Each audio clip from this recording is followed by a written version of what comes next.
ॐ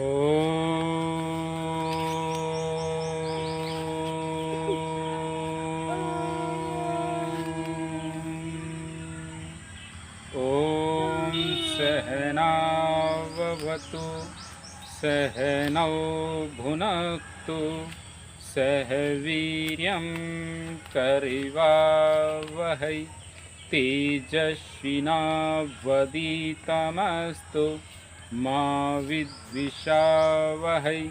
ओम शांति शांति शांति। नमस्ते मित्रों, मैं योगाचार्य अशोक शास्त्री आप सभी का पुनः आपके चैनल योगाचार्य अशोक शास्त्री में अभिनंदन करता हूं। देखिए, जैसा कि आप सभी जानते हैं कि हम लगातार जो पेट की समस्याएं हैं उन पर हम सुचारू रूप से कार्य कर रहे हैं, क्योंकि जो हमारे ऋषियों की परंपराएं थीं, जो हमारे ऋषियों ने हमें देकर गए थे और जो आज की का मानव था जिसको धीरे धीरे भूल चुका था, उसी को हम पुनः जागृत कर रहे हैं कि जैसे जो आश्रम व्यवस्थाएं होती थीं, उन आश्रम व्यवस्थाओं में किस प्रकार से कार्य होते थे। क्योंकि जो भी आश्रम होते थे, ज़्यादातर सभी आश्रमों में क्या होती थी, चिकित्साएं होती थी।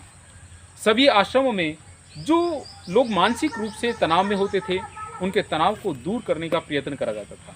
जो गृहस्थ में जो व्यक्ति परेशान हो जाते थे, उनको तनाव मुक्त करने का कार्य यहाँ पर किया जाता था।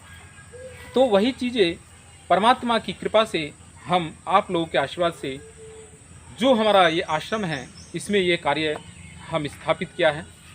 और जो नाप नले के पेशेंट हैं, जो सबसे ज़्यादा नाप नले हैं, पेट के रोगी हैं, आंतें बहुत ज़्यादा सख्त हो गई हैं, आंतों में सूजन आ गई है, जो म्यूकस है अर्थात आंत बहुत ज़्यादा रूप में जा रही है, तो ऐसे ही हमारे बीच में एक पठानकोट से एक सरदार जी हैं जो पठानकोट से आए हुए हैं और लगभग इनको 9-10 दिन यहाँ पर हो गए हैं। इन 9-10 दिनों में जो मैं इनसे निवेदन करूँगा कि आपको बताएं आप सभी को कि भाई इनको इन 9-10 दिनों में इन्होंने क्या अनुभव करा और अब से पहले लगभग कितने समय से ये परेशान चल रहे थे, क्या इनको समस्याएं थी, क्या क्या इनको समस्याएं थी, और आज इन्हें 9-10 दिन में लगभग इनको कितना रिलीफ मिल रहा है।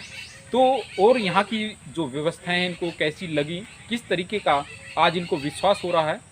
तो हाँ जी, पाजी आप बताएंगे कि जो है कितने समय हो गया लगभग आपको इस बीमारी से? अरे जी, मुझे कम से कम 6 साल हो गए हैं इस बीमारी से जूझते हुए। अच्छा अच्छा, मतलब पहले तो मुझे पता ही नहीं लगा 2 साल की बीमारी है क्या। ठीक ठीक ठीक।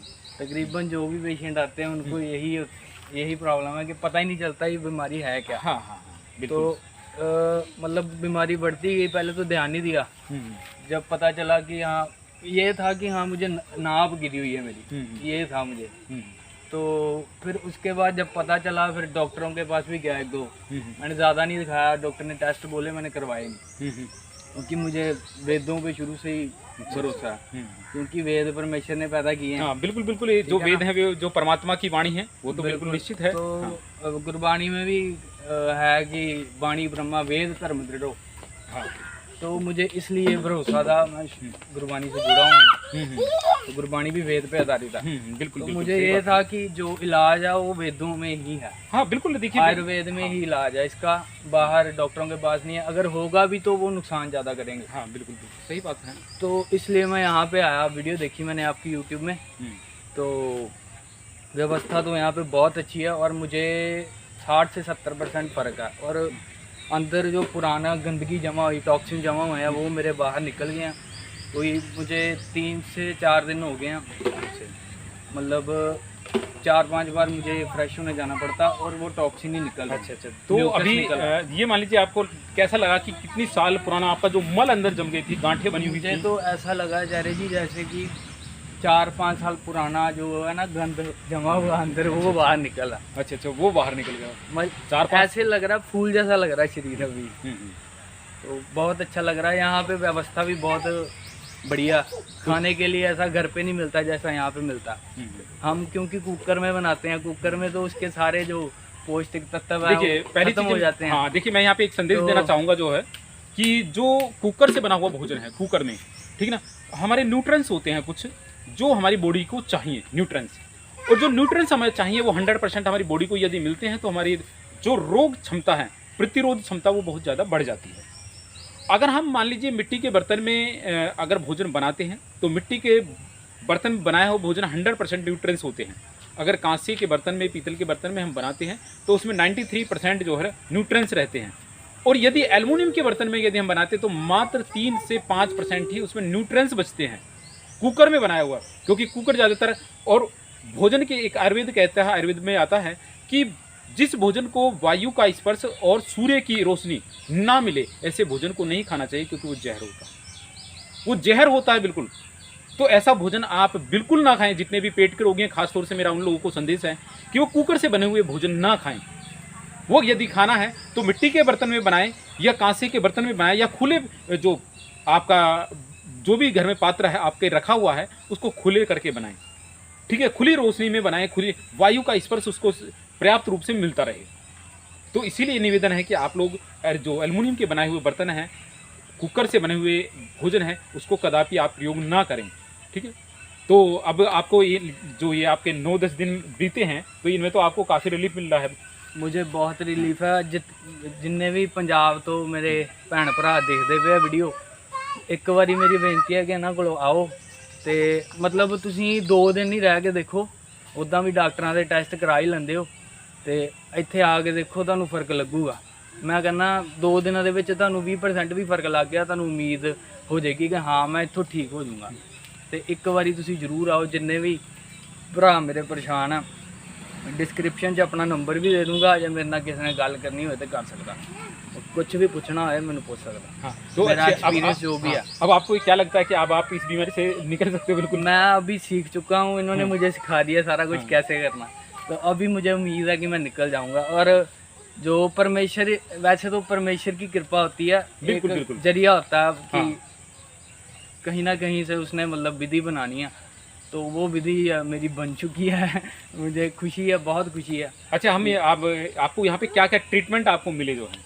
ट्रीटमेंट ऐसे है, सुबह जब हम उठते हैं पहले तो योगा करवाते हैं आचार्य जी, उसके बाद फिर हम काढ़ा पी के उसके बाद फिर हम पोहा खाते हैं, ठीक है। उसके बाद थेरेपी होती है, दोपहर को सिकाई होती है, पेट की सिकाई होती है और थेरेपी होती है। उसके बाद फिर मतलब दवाइयाँ, जो इनकी दवाइयाँ वो बहुत इफ़ेक्टिव है। मतलब बाज़ार से जो दवाइयाँ मिलती हैं उनमें प्रेजर्वेटिव ऐड होता है, तो वो नुकसान भी करती हैं। और मेन बात ये होती है कि जो हमारा डॉक्टर है उन्हें जानकारी होनी चाहिए, ज्ञान होना चाहिए कि कौन सी चीज़ कब देनी है, वो इनको ज्ञान पूरा।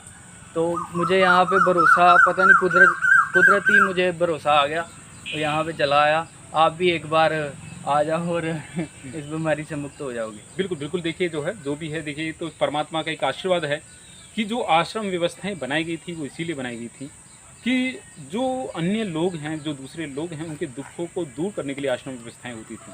आश्रम इसीलिए बनाए जाते थे कि वहाँ पे लोगों के दुखों को दूर करा जाए, वो चाहे मानसिक रूप से हो, शारीरिक रूप से हो, किसी भी रूप में हो, उनके दुखों को दूर करने के उद्देश्य होना चाहिए। जो आश्रम की व्यवस्था को संभाल रहा है, जो वहाँ पे आचार्य रह रहे हैं, जो आचार्य वहाँ की व्यवस्थाएं संभाल रहे हैं, तो उन्हें सबसे पहले शारीरिक ज्ञान भी होना जरूरी है। उन्हें वैदिक ज्ञान होना, अर्थात तो आत्मिक ज्ञान होना बहुत ज़्यादा जरूरी है। मेडिटेशन होना बहुत जरूरी है। उनको ध्यान करने वाले हों, जो तत्ववेत्ता हों, आत्मदर्शी वाले व्यक्ति होना चाहिए, क्योंकि जो व्यक्ति इन चीज़ों को जानता है वो निश्चित रूप से बहुत अच्छा इलाज भी कर सकता है। मैं ये नहीं कहता कि मैं बहुत अच्छा इलाज करता हूँ, बशर्ते कि एक आपका विश्वास भी इस पर काम करता है। यदि आपको विश्वास है तो आप निश्चित रूप से ठीक होंगे, और जिनको विश्वास नहीं है तो भगवान भी आकर अगर आपसे कहे ना कि भी अब तू ठीक है, तो शायद वो तब भी ठीक नहीं होगा। तो आप सभी से मेरा एक निवेदन है कि जिसने भी हमारे चैनल को सब्सक्राइब नहीं करा है वो ज़्यादा से ज़्यादा हमारे चैनल को सब्सक्राइब करें, और ज़्यादा से ज़्यादा जिससे और दूसरे भी इसको लाभ ले सकें, ठीक है। जैसे यहाँ से निरंतर रूप से रोगी जा रहे हैं, वो अपना एक्सपीरियंस है जो बताते हैं, और हम अभी कुछ समय के बाद में कुछ और वीडियो हम डालने वाले हैं, कुछ ऐसी चीज़ें जो आप लोगों को बहुत ही ज़्यादा प्रभावशाली होंगी, आपको और अच्छी जानकारी आपको उसमें मिल सके। क्योंकि वैसे तो जितने भी रोग हैं वो सारे इसी पेट पर आधारित हैं, और पेट से कितने रोग हो रहे हैं, कैसे हो रहे हैं, किस प्रकार से ये काम कर रहे हैं, किस प्रकार से आते जो काम करती जा रही हैं, वो भी हम आपको बताएंगे जो है। और आप उन चीज़ों को निश्चित रूप से सीखें, और सीख के फिर आप अपना इलाज भी स्वयं करने का प्रयत्न करें, क्योंकि ज़्यादा से ज़्यादा लोग इसे जो शेयर करें। तो इसी के साथ में आप सभी से विदा लेता हूँ। इति ओम।